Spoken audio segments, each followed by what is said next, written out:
Because we know people who should be successful, but what? They're not successful. Why? So that's his why buy. But what is he afraid of? My personal style of education, but still entertain them, bring them along with stories, right?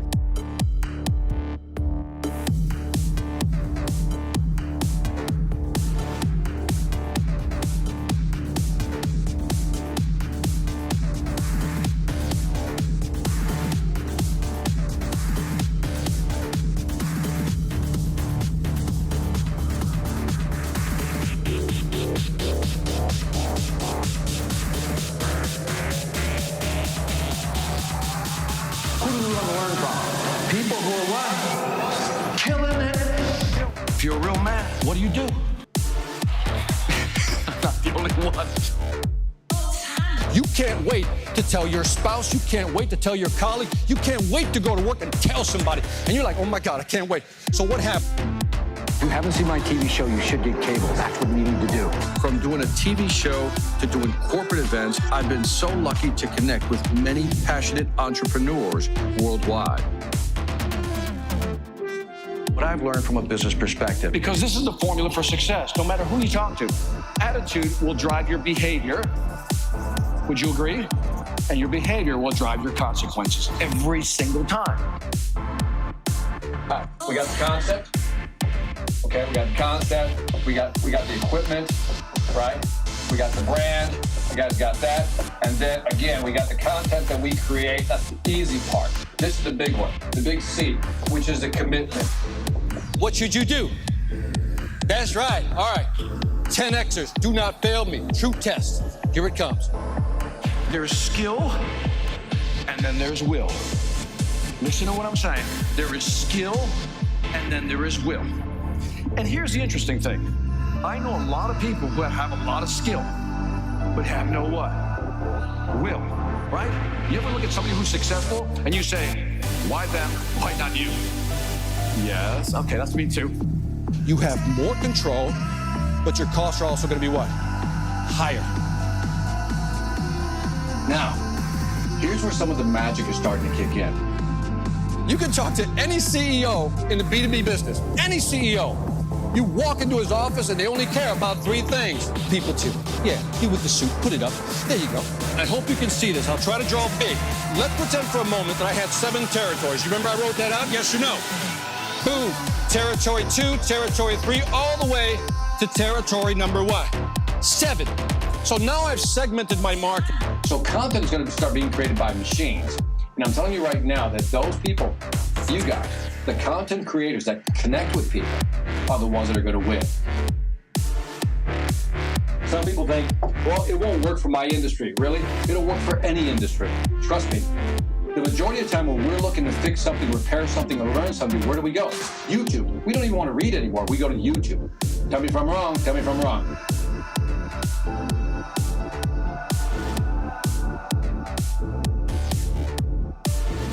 When you're doing your thing, beautiful things begin to happen. It's like the law of attraction kicks in. You know what I mean? It's almost like you're in line with the universe. Everything works. And when you do your thing, everybody gets an automatic MBA, which stands for what? Mega Bank Account Money. Are you with me? So we don't want to do a thing. We want to do a what? Beautiful.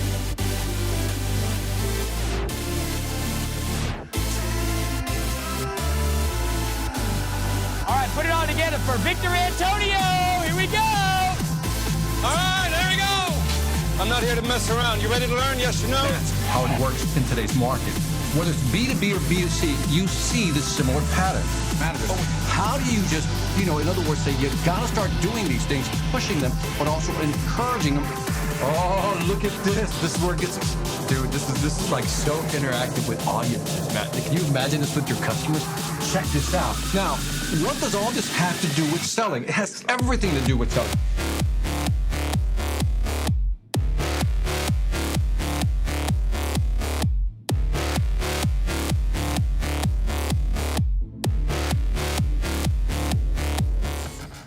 All right, welcome to another Sales After Dark, where money never sleeps, man. Yes, this is episode 87 on our way to 100, man. What a journey, man. So for those of you who've been joining me from the beginning, man, thank you very much. Here's how it works, man. If you're watching this on a replay, fast forward a few minutes. I'm going to say hi to my friends, and then I'm going to jump into some content, and then we'll do about maybe 5 or 10 minutes of questions and answers. I think you'll like today's topic. It's about price shocking people. In other words, how do we not do that so people just don't freak out when it comes to pricing? So let me see who we got on here, man. We got my man from Vegas, Brian, man. How are you feeling, brother? Is everything good? Are we all good? Are we physically good, man? So thank you for joining me, man. Spencer Riley, man, from Georgia, man. It's getting a little chilly here, man. It's getting a little chilly, man. So that's cool. My man, Chris Stone. If you love the intro, I don't know about you. Hey, Chris, no matter how many times I watch that intro, man, I still love the intro, man. It's a great intro. Nice job on that. Brian is asking the question, man, what crazy 8s on Sunday, 88, just seems incredible. So this is like, after today, it's like 13 left. I don't know, Brian. I don't know what I have in store for Sunday. So we'll see, man. We'll see what happens there, man. And you're right, man. Spencer, man, just 13. It has been great. And what a ride, man. I was talking to somebody this week, and they were just constantly on me about, Victor, how do you just, first of all, the consistency and the content, those two things, right? How do you keep it going, man? And, one is that it's one of those things, if you make a commitment to something, it's like you got to see it through. And he asked me, at any moment, did you feel like just not doing the 100? And the answer is, yeah, because I've been having to rearrange my schedule and stuff like that. And just like sometimes I'm just not feeling it. But you know what? It's like when you put it out there and you make a commitment, and it's like you just got to follow through, man. So this is one of those examples where when you make the commitment public, man, you got to follow through. Brad, all the way from Alaska, man. Thank you for joining us, man. Appreciate you being here. And my girl, Mia Knox, West Coast in the house. Always a pleasure to have you, Mia. You know how I feel about you, Mia. Right, so thank you for being here. My man from Chicago, Tony, what's happening? Yo, how's the weather out there? I haven't even looked at the weather in Chicago. As you know, my family's there, but I haven't really talked to him. My man from Japan, my man Kohai, man, how you doing? I'm doing really good, man. Thank you for hanging out, man. Lian, man, I'll just call you Ms. Rivera. Thank you for joining us, man. Thank you. Chad Stingley. Man, hello, everyone from Chicago, but selling in Phoenix, Arizona, man. All right, go national, man. Go national. Sell it all the way, man. Oh, there it goes. And it's pronounced Leanne. Thank you very much. I got it. Leanne Rivera. Thank you for helping me out. She's like, after 20 times of mispronouncing it, she's like, let me phonetically spell this out for you so you can sound it out for you, rather. Let me see. Who's here? Earl McDowell Jr. checking in from the St. Louis Metro, man. Thank you for joining me, Earl, man. I appreciate you. Isaacs. That's a really good moniker, man. Good morning, Victorious Victor from Malaysia, man. Thank you for joining me. Hey, man, so I think this topic, let's just jump into it. Got people still joining, but let's just jump into it. So I want to set this up because I think this is an interesting conversation. I rarely hear people talk about this, but I think it's a good topic. And that is, how do you stop people from getting sticker shock, or how do you avoid that?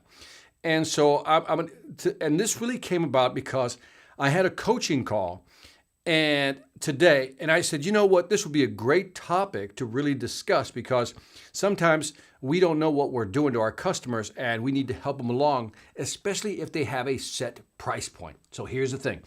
Today I'm going to talk about how do you shift that set price point, because people come in with certain anchors. So let me just start out with this, a simple example. Let's start out with a simple example, and then I'll give you the coaching example and what I went through with the company this morning. This is one of the many things we just kind of covered, but you'll get the idea. So let me back up and give you a broad example that maybe you can relate to. You ever take your car in just for an oil change? Like just for an oil change, right? And let's say you got one of those, a postcard or an advertisement in the mail, and it said, I don't know, let's just say, I'm exaggerating for effect, let's just say $47 for an oil change, right? $47 for an oil change. And what happens? You say, yeah, all right, you call up, you schedule it, and you go to the dealer, right? You go there, you're just going for the oil change, you line up, you go inside, they take your car, they take your keys, and they say, great, we'll be right back. And then what happens, the next step in the process, you can guess, right? While they're in there, the person basically says, by the way, we got some coffee over there, just go relax, just enjoy yourself, the car will be ready soon. And then the guy or gal always comes out to deliver what I call the almost like the report of what they found. So they come out and they say something like this: look, yep, you definitely need to get your oil changed. It's been over 3,000 or 5,000, whatever the number is, right? But then they say we also took the time or took the opportunity to check out other things. And you're like, well, I didn't ask you to check out other things. That's what's happening in your brain, right? To check out other things, right?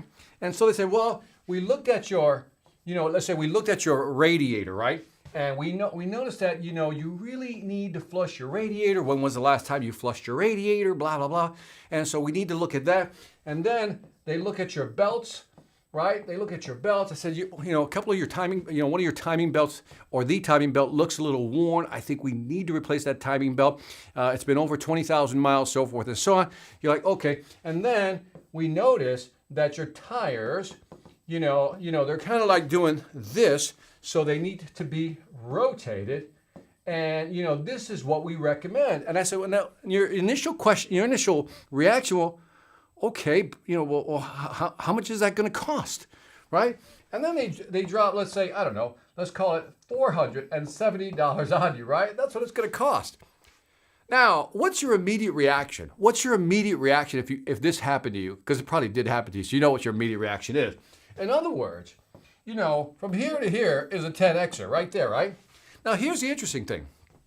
In your brain, you came in with what is known as the price anchor. The price anchor is basically the price you had in your head of what you were going to spend. It's like an expectation you set with yourself, almost an agreement that you have with yourself. I'm going to spend $47. That is the expectation you had going in to that dealership. And so this is now your anchor price. And this is important. This is an anchor price that you've imposed on yourself, right? Now, what happens is that obviously when you see this number, you freak out. And immediately your reaction is this is what is known as bait and switch, right? Bait and switch, for my international people, if you don't know it, is like the bait is I got you to bite, and then I'm going to switch the deal, right? Like fishing, I put the bait, you bit, that's the bait, right? Then that's the switch. That's a bait and switch. They bait you with this and they switch it to this. And immediately your reaction is what? I'm done. I'm out of here. No, just do the oil change, right? You're just like, just do this. Now, what's interesting is maybe you do need these things. Like rationally, maybe you do need them. But you're so upset that they would bait and then switch on you that you mentally, cognitively, logically, you shut down. Give me a one if you've ever done that. Even though you know what they're saying is true, that's not the point. The point is, I came in for that. That's what you promised in your advertisement, and then you switch to that. And even though you may need that, you go, I'm not buying from you because I feel like you're switching on me. Give me a one if that's ever happened to you, because it's happened to me, right? So keep that in mind. We had an anchor with the advertisement, and then we switch people, right? Now, how would you solve this problem? We'll come back to this one. So now, let me go a few ones. So now, let me go back to today's conversation with this client. Great client, super client. I mean, what I love about this client, it's a dental office, and what I love about this client is that the doctor who runs the clinic, the dentistry office, he is so into learning that we've done role playing.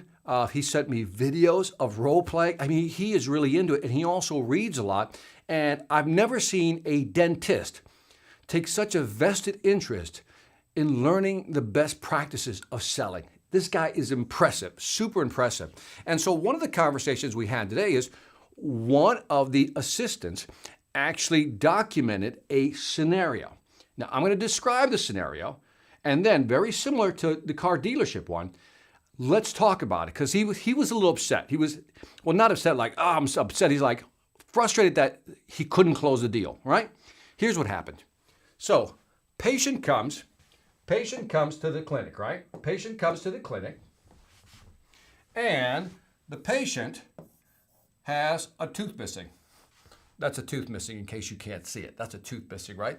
Patient comes to tooth clinic. Now, it's a three-step process. Patient comes in, and then what happens is the assistant will first do a consultation. A consultation is, well, for example, Mia, why are you here today? What brought you in today? And then Mia's going to tell me. In this case, the person has lost a tooth, right? And is becoming very self-conscious of that tooth, right?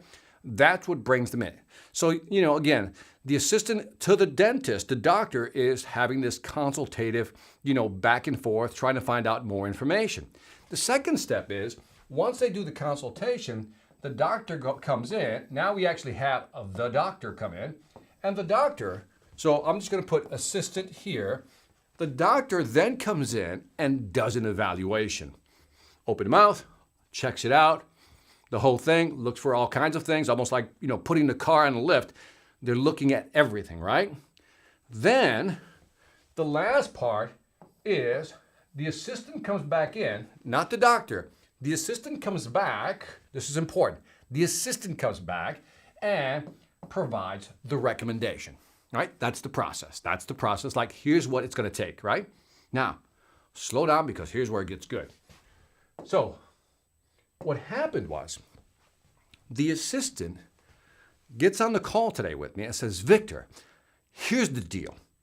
The person comes in and I found out, that by the way, my standard question to find out how much people know about a procedure, about putting in a new implant, right, is to ask, how much research have you done?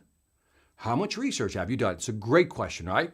So the assistant, well-trained, asks the patient, right? This is the patient, right? Patient, it was a female, asked the patient, how much research have you done? Patient says, well, I've done da-da-da research.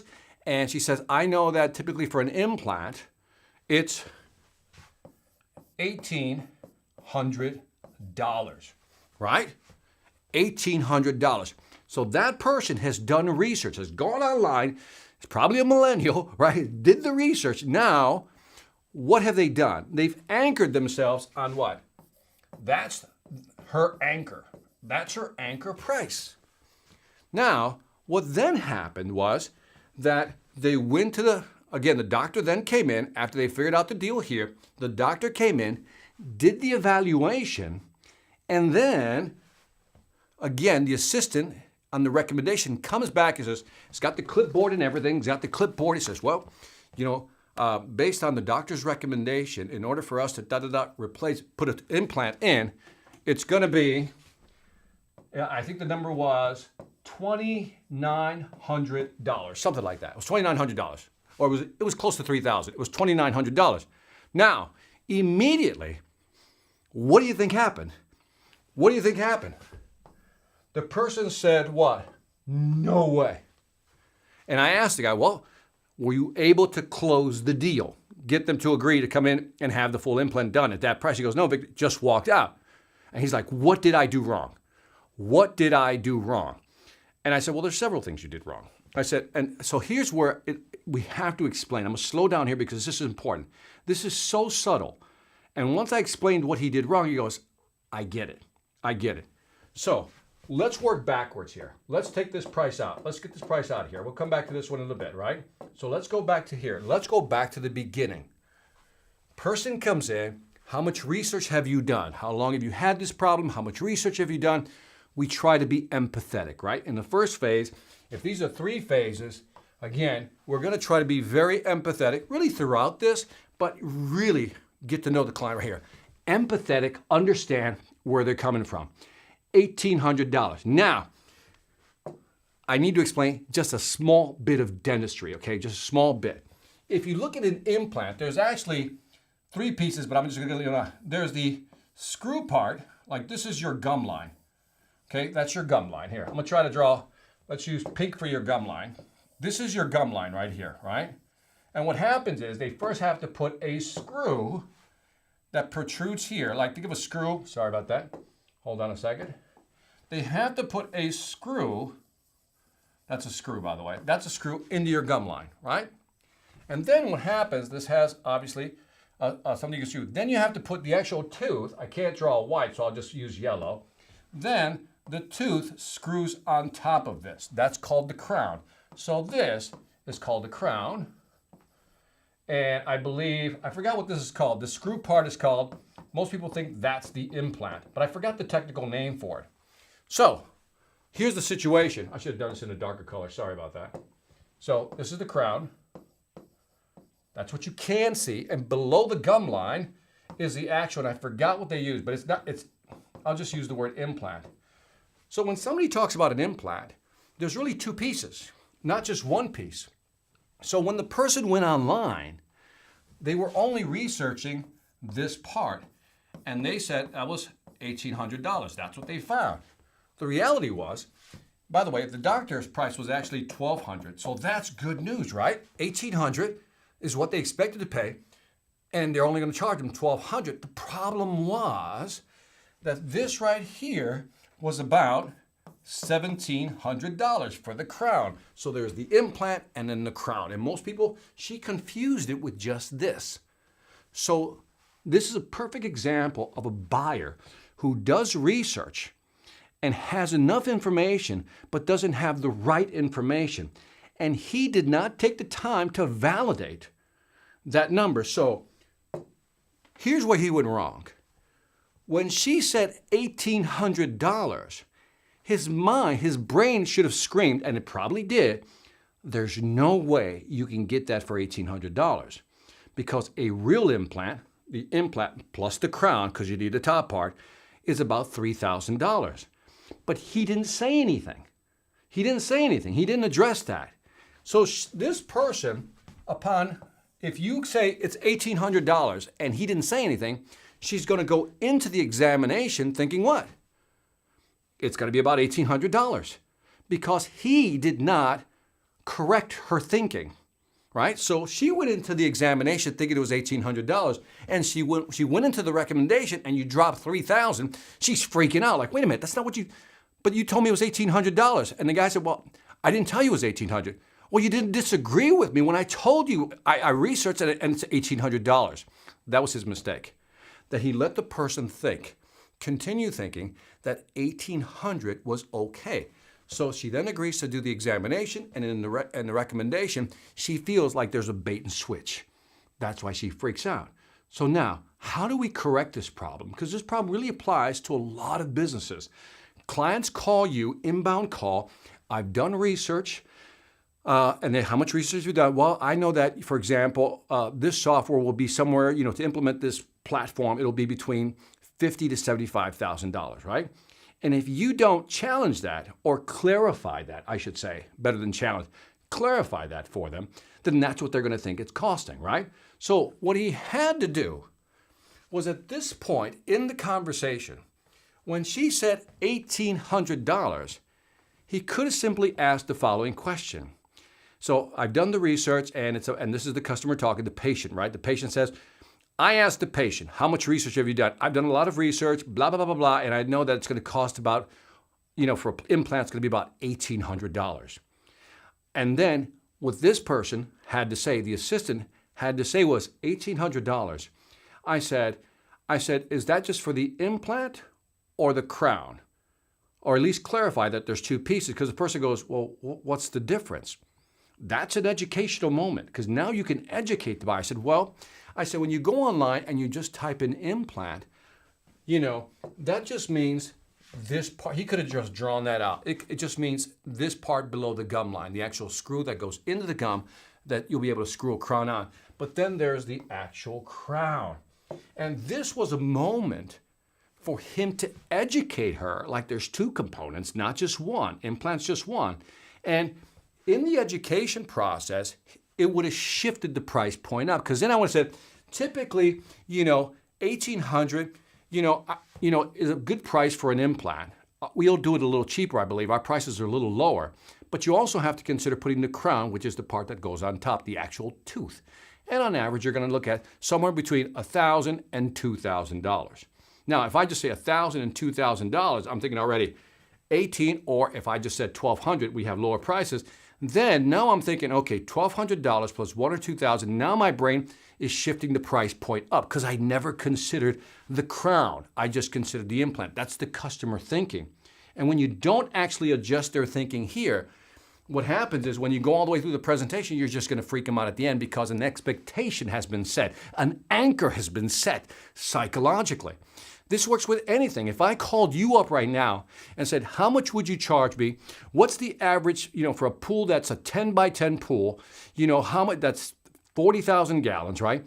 How much would that cost me, right? And I would do that research. Let's just say I did that research and I got a number in my head. Then I call your company. I said, well, I'm looking for a pool and 10 by 10, and I know it's about maybe going to be about $70,000, right? Now, if the person just said, yeah, that sounds about right. Well, that's it. The anchor is now officially set because I confirm that that's about right. But you also confirm an anchor when you don't dispute the number. This is important. It's real subtle. If I don't dispute the number, the person accepts it as an anchor. So unless you dispute it up front, you're not able to shift that as you move through your sales process. So getting back to the pool example, I said 70,000. He said, that sounds about right. Well, now, as I go through the process of building my pool out, I'm thinking it's about 70,000. So if they come back and say, you know what, given what you want, it's going to be about 120,000. I'm like, what? I thought you said that the average pool price was 70,000. Now you got 120,000. That's 50,000 more than I expected. The subtle part here is that if you don't address a misunderstanding, right? If you don't address the wrong price point, then you're not going to win the deal. And what was interesting is that all it required was slowing down on the sales process here and saying, where did you find that number, that 1,800? And they go, well, I just looked online. I said, well, the reason I'm asking is because when we look at an implant, there's really two parts. There's a screw that goes into the gum line, and then there's the crown that goes on top. So it's really two parts. And so maybe and I think what you were looking at is just a part of the implant. And that's understandable. But again, this is an educational moment. And so all I'm saying is that throughout this, if the person now understood that there's two pieces, even when they were doing the exam, they could have explained and said, look, we can use different materials for the implant, and we can use different materials for the crown, or different types of crown, depending on your budget. But now the customer's thinking, okay, so there are two things I have to think about. And then by the time you get to the actual proposal, the price, the client's not going to freak out.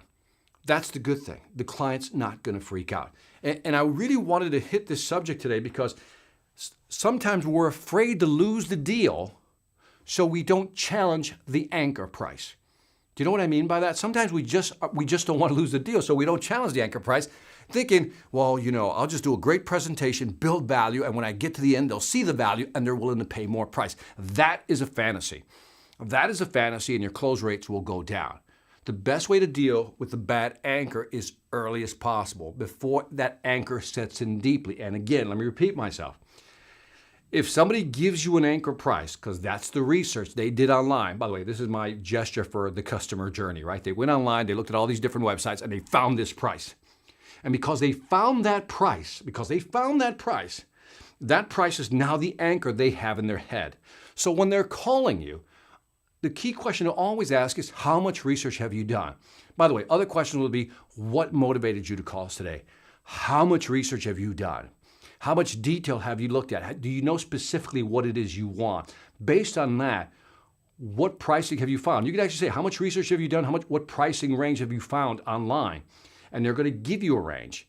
And if that range is nowhere near what you're going to bid, then it's your job as a salesperson to question that anchor. Now, I don't mean interrogate or dispute or argue with the potential client, the prospect. I'm not saying that. I'm saying, well, when you looked at that number, it seems excessively low, because I know for a fact that if I'm installing for example, now I'll move over to HVAC, air conditioning and heating system, I know for a fact that the base model is about $4,000. That's an industry average. So for you to say that it's $2,000, maybe you were looking at a different type of model, or a different type of model for your application. It could have been for a trailer or something. It was a trailer HVAC. So what you're doing is asking the customer, where did you get the number in so many ways? And how did you arrive at that number? Now the customer has to explain how they got to that number, how they got to the number. And the customer may be thinking, now, if you're asking the customer a question, the customer goes, okay, I'm not sure. I thought it was 1,800. I guess I never knew about the crown. And because you've made them uncertain about what they know, you've also destabilized this number in a good way. It's no longer an anchor. You've destabilized it, which means you can move it up. But unless you destabilize that anchor, and they assume it's still 1800 in this case, you won't change their mindset. And that is what I want to cover tonight, because I think that's important. Because too often, and again, I know I'm repeating myself, too often we get an inbound call. Client says, I've done my research, and they give you a price of what they expect to pay. And if that number goes unchallenged, that's the number that they're going to take with them all the way through the sales process. And when you get to the end and you give them a higher number, you're going to freak them out and your close rate will drop, it will plummet. So beware of anchor numbers. Always dangerous when it comes to selling. So that is what I have for you tonight. Short and sweet. But again, something I don't hear talk about a lot. One of the things I want to throw out there before I wrap up here is that many of you, I've talked about my Volvo. Many, for those of you who've been around, my Sales After Dark for a while, I talk about my Volvo. And I baby this Volvo and I take it to one guy, his name is James. And one of the strategies James uses to upsell me on a price, right, to shift my anchor, I'll come in and take my car in, let's say for an oil change. Let's go back to the first example, the oil change. James will look at other things. But here's what he does, and I think it's brilliant. He knows that my anchor is set at 47, for example. And he'll say, Victor, I looked at your brakes, right? He looked at your brakes. He says, I looked at your, I don't know, we'll just call it the radiator for the flush, right? And I looked at your tires or belts, whatever it may be. I said, this is fine. This is looking really good. And he tells you that. I looked at that. That's looking really good. I looked at your tires. I can tell right now they're wearing unevenly. So you might want to consider rotating them. Here's the key phrase. The next time you come back. Now he's already assuming I'm going to come back, right? He says, you might want to consider them, rotating them the next time you come back. And typically to rotate the tires, you're looking at $89 or something like that, whatever he says. And then flushing, I said, that's going to be, he says, that's going to be $29. Let's go ahead and just do that. Now, I'll do that because that's what? Not that expensive. But he knows that this number, because I think this will be like times 4, this could be like, I'll just say to exaggerate, $300, right? He knows that will freak me out because to take me from $47 to $300 is too much. To take me from $47 and then say, hey, it's just another $29. Let's get that done. But notice what he does. And he does this because he cares. He says, your brakes are fine. He actually tells me that something's okay with my car, as opposed to coming in and says, Victor looked at your car. There's a lot of things going wrong with this car. Let me go through the list. I mean, imagine if somebody came out like that. So what he does, he gives me the good news. It's almost like a love sandwich, right? Remember the love sandwich I always talk about? You got some good news here.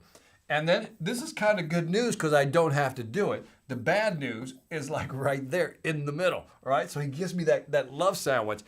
But he does it with sincerity because he's trying to keep my car alive, so to speak, right? And so I wanted to highlight this because James plays the long game. By the long game, he says, you don't need to do this now. Let's just do it the next time you come in. And then he gives me the price. Why does he give me the $300 price even though I'm not going to buy? Because he's conditioning my brain, but he's also set an anchor in my head.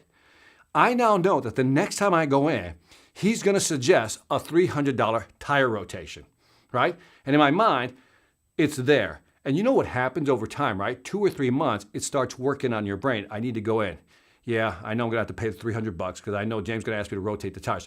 And even if I don't do it the next time, he'll probably recommend it again the next time, but it's very consistent. It's in the system. But the fact that he gives me, he just doesn't say, we'll rotate your tires. He says, we'll rotate them next time, the assumptive close, you're coming back.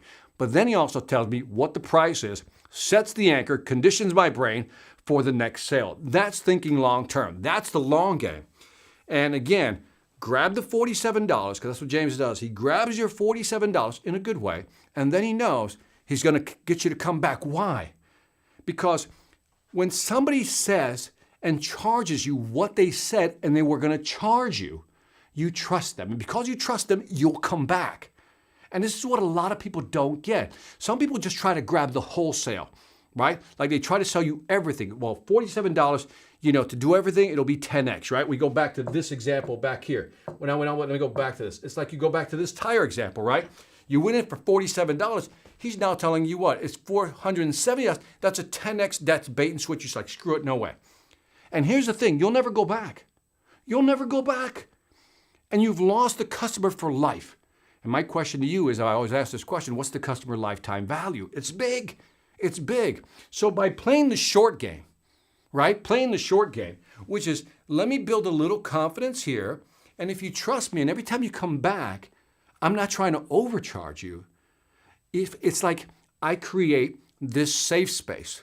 Believe it or not, that's what we're really doing. And that's what James does. He creates this safe space within his auto dealership, right? His auto repair place, because I know when I go in there, he never oversells me. He just sells me what I need. And then he says, here's some things you might want to consider. Here's some price points just so you can look at them down the road. That's powerful. That's real selling. That's long-term thinking, as opposed to just saying, this is how much it's going to cost, so forth and so on. So anyway, that's my rant on anchor pricing today. Let me know what you think of it. I got a lot of comments here, man, so I'll have to scroll back up, man. So anyway, and by the way, if I missed your comment, don't take it personally. I'm not trying to ignore you. I just got a lot of comments. So by the way, I always like to show this. I like to show this new camera now because I want you to see my comments here. See, by the way, so you can just see live. See? This is my studio, by the way. And so all you guys on the right here, this is what's scrolling. I got to scroll through all of this and try to keep up with you guys. So anyway, I just thought I'd show you that. That's a cool little camera. Some behind the scenes camera stuff. But anyway, so let me just grab some of these. I'll go after I got all the ones. Let me see what we got. Leanne, I know I got you. Hey, Pete Primo has joined us, man. So great to be here. Juka says, I hate dentists. My dentist does the exact same things as James at the automotive. He'll just mention things. And then it's not trying to sell you there. He'll mention things. He says, and I'll just make a note of it and put it in the system. And then when you go the next time, 6 months later, go twice a year, he says, Victor, I have a note here. Just want to mention that again. But the doctor will come by and see you. And he has such great bedside manners, so to speak, because he never tries to force you to buy anything or buy more services for your mouth. He's just letting you know, man. Just letting you know. Because I know you'll come back. If you feel comfortable in that safe space, you'll come back. And I think that's an important thing. Let me see. Awesome. You got some just general comments here. Okay, you guys are just saying hi to each other. Let me get down to the, my man. Okay, I'm just scrolling down because I know you guys are clarification. I think, let me see that. Right here is my implants and hybrid bridge plates cost me $56,000, a little more than normal, $1,400 per implant. Yeah, can definitely relate to this sticker shock story. It's expensive, man. Brian, it is expensive. Some of those numbers were like, whoa. And so TJ's like, whoa, that's too expensive. No, I mean, I'm giving you the low part. And Brian knows what I'm talking about. Those are big numbers when you get in there. Relating this to roofing, so hard right now. Like even roofing. I mean, I think roofing would be the same thing, right? You go online and you do your research on roofing, right? So now you have a number in your head, right? So if you're the client, you have a number in your head. Now, here's the thing. Let's be the client for a second. Let's be the client, right? You got this number in your head. You call a roofing company and you ask them questions. They even ask you, how much research have you done? And you say, well, I've done research. I think it's going to be about, given the square footage, whatever the size of it, and the pitches and all that stuff, it's going to be about, $7,000 to $8,000, right? Now, if the client says that and you don't correct that, or by the way, correct it, you don't say, no, you're wrong. I'm not saying that. I'm like, okay, $7,000 to $8,000. Okay, can I ask you a couple of questions? What type of roof do you have right now? When you were doing your research, what type of shingles were you looking at? Well, by the way, Mr. Customer, he says, depending on the pitch of your roof, will also determine the price of installation. So that's another variable. So that's why we need to come out and look at the roof to make sure we can give you an accurate price. Based on what you've told me, it might be a little higher than that, but I really need to go look at the roof. Now, even if I just said it might be a little higher, notice I explained, or by asking questions, I educated the buyer. I said, what type of roof? what type of shingles, what are the pitches, and then how many sections do you have? You know, sometimes it's just one long roof, but sometimes it's multiple sections, right? So all this is your way of adjusting the clients, the prospects' price point by just simply asking questions. It's not about saying you're wrong. It's just about doing it that way. So I don't know if I answered that question indirectly. The alternate is eating food out of a blender. Thank you, TJ, man. I do my best to give you guys some good content, man. Let me see. Elkin, what's happening, man? Amazing subject. I've seen it with security camera systems that the end user of my customer check out on Amazon, and they normally can't dispute it because of pure fear. But you have to dispute it. You say, yeah, you can buy those small cameras, and those are great cameras to buy. So when you were doing your research, were you looking at commercial cameras or industrial cameras? And they're like, well, what's the difference? Or I'll just say, you know, were you looking at baby cameras, or were you looking at residential cameras, or were you looking at commercial cameras or industry cameras? It really depends. And again, you can find your moments to actually have that conversation. This is fantastic advice, Victor. Great advice. As we build the sale, we should never gloss over an incomplete step. Stop, go back, clean it up, and then proceed. You can't fix it at the end. Yes, Pete, man. Dude, that's what I'm talking. I mean, because you just can't. And I think people think they can do that. Towards the end, they can just fix it. But that's it. If you don't correct it up front, it's never going to happen. Trust is important, Juka. And by the way, so my definition of trust, I'd just like to emphasize, I think I have the best definition of trust. Yeah, I'm being cocky. I think it is. It's a good definition. When I say trust has two components. Tell me if you agree. Okay? One is that you take the client's point of view, right? In other words, you really feel, this is the empathy piece, right? This is pure empathy. You really try to understand the customer, what they're going through. Like some people just don't have the money. They simply don't have the money. So you have to be somewhat empathetic about that. And the second part of my formula is that you have to have their best interest in mind, right? And what do I mean by that? They got to know, they got to feel that you're not trying to put your hand in their pocket. In other words, look, I understand your situation, so here's what I'm going to suggest we do for now. Based on your situation, this is what I would recommend.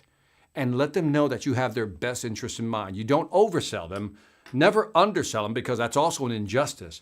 But when you can do these two things, understand where they're coming from, their situation, like really understand it, and then have their best interest in mind, really look out for them, that's when they'll buy from you, and that is when they'll come back because they feel that safety. So I love that, man. So good one, Juka. Thank you, man, for highlighting the trust part. Trust is important. Got it. Let me see. Yes, sir, Khan. I've always loved the name Khan. I don't know why. How do you anchor or frame price early on the call without going into a full-fledged price conversation when the value hasn't been built? When do you anchor or frame the price early on the call? So you can't just do it right off the bat, right? So Yasha, it's a fantastic question, right? Because here's what happens. Let's take two scenarios, and I've talked about this in past Sales After Darks, is that if you go through the whole process, let's say your process, you start at A and you got multiple steps in your sales process, and somewhere here you drop price before you try to close them right there. You drop price here, right? If you do that, what is the customer thinking throughout this whole session? How much, how much, how much, how much, how much, how much, how much, right? And they're not even focusing sometimes because they're so worried about how much. So I don't think it's wise to put prices at the end. No, I believe you should start conditioning them early. So going back, using this example, I raised price here. What I would suggest is somewhere you got, let's say you set up the call, somewhere in the first meeting, and again, I don't know your process. What I would do is I would first basically scope out what it is they want. What is it that you're looking to do? But really understand that, right?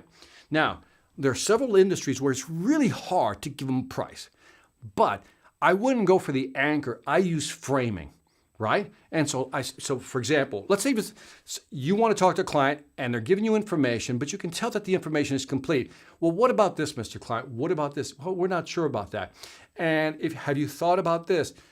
No, Victor, I didn't even think about that till now. I said, well, based on, and if they push you, I just want to get a price, Victor, kind of a range. And that's what I would give. I said, range. Look, what I need to do is figure out, right now we have a couple of pieces of missing information, but I know that you need to understand a range of price. So I'm going to say, based on what you've told me so far, is somewhere between $20,000 and $40,000.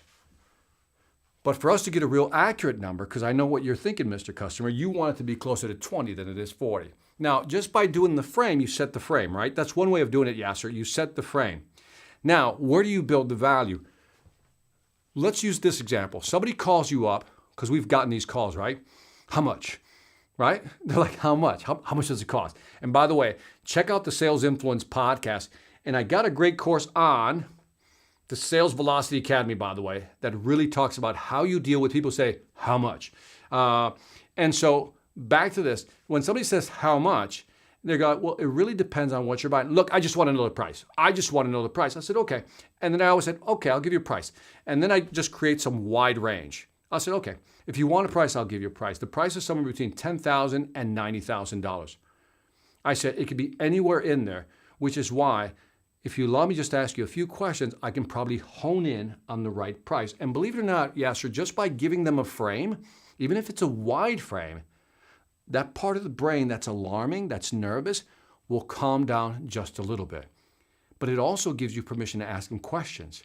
I said, look, it's somewhere between $10,000 and $70,000. I said, but let's hone in on the real price for you. Can I ask you just a couple of questions? Right? Because you want to give them the price. You're like, absolutely, I'll give you a range, but that's all I can give you. Until you give me the specifics, I can't hone in on your price. Can I ask you a few questions? And you'll be surprised how many times people say yes. Now, and in that question session, now to answer your question fully, Yasser, it's in that question session, now that you've earned the permission to ask questions because you gave them a frame, is when you build your value through the questions you ask them. Have you thought about that? Other clients that are in your situation, here's what they decided to do. They did this, they did that. Have you ever thought about that? They go, oh, no, I never looked at it that way. That's where you build the value. So that's the long answer to a very short question. It's a great question. And there's so many ways of just doing that, but that's one way of doing it.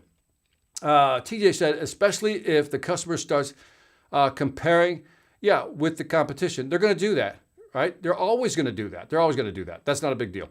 Rod Vidre, my man, love this VA as always. What would be the most effective sticker shock for real estate? Well, that's a hard question because, most people know how much they can spend. They really do. When you look at real estate and you look at pricing models, right? People know. I mean, come on, they can go on Zillow or wherever and figure out, what they want. Okay, so it's not like you're dealing with somebody who's totally, oblivious, to what's out there. So I don't think you can sticker shock somebody on pricing. But here's what I did know. Here's a way of sticker shocking people in a good way. When we were doing the tour for this house, so, it's a pretty big house. And so I remember I was like, they want how much for this house? I was like, they want how much for this house? And because I was like, this seems a lot for the house. You look at the house, you go, really? And the real estate agent did something that was brilliant. As we were walking through the house, because I made that comment like, it seems a little overpriced. He says, no, because this is where real estate agents create value. I remember we walked into the kitchen. He says, see right here? Da-da-da, da-da, granite, da-da-da-da-da. He explains it. He said, that right there is about a $20,000, $25,000 upgrade.